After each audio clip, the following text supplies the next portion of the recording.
দেখো বন্ধুরা, আমি কি একটা ভুল করেছি তোমরাই দেখো। আমার ছেলের পিকি ব্যাংকটা আমার হাত থেকে পড়ে যেয়ে ভেঙে গেছে। এই যে চাবি রয়ে গেছে, উপর থেকে ছেড়ে পড়ে গেছে। ও যে ওকে টাকা দেয় ওইখানে জমিয়ে রাখে। এত টাকা! হাসিও পাচ্ছে আমার, কিন্তু মন খারাপও করছে। ভেঙে দিয়েছে ছেলের জিনিসটা, হাত থেকে পড়ে গেছে আমার। আর এই যে মন খারাপ হয়ে গেছে, ওই জন্য চুপ করে বসে আছে।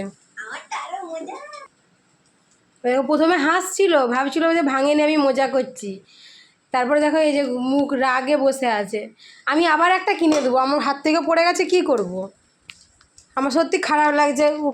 কেউ ওকে টাকা দিয়ে গেলে ও এখানে রাখে, জমি রাখে, দিয়ে আমার হাত থেকে পড়ে গিয়ে ভেঙে গেছে।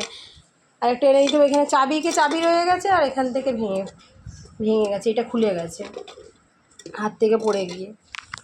আলমারিতে রেখেছিলাম, খুলতে গেছি আলমারিটা, ব্যাস। দেখি কত টাকা জমেছে দেখবো, তারপরে আবার একটা কিনে দেবো আমার। আর এইটা হচ্ছে আমার লক্ষ্মীর ভাণ্ডার আমার। আমি এখানে খুচরো পয়সা রাখি, 5 টাকা 10 টাকা। এই যে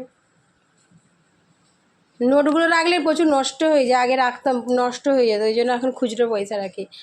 2 টাকা 1 টাকা রাখি না, 5 টাকা 10 টাকা রাখি। চলো, ছেলের জন্য মন খারাপ লাগছে, আবার একটা কিনে দেবো, ঠিক আছে? হাসো, এবার হাসো।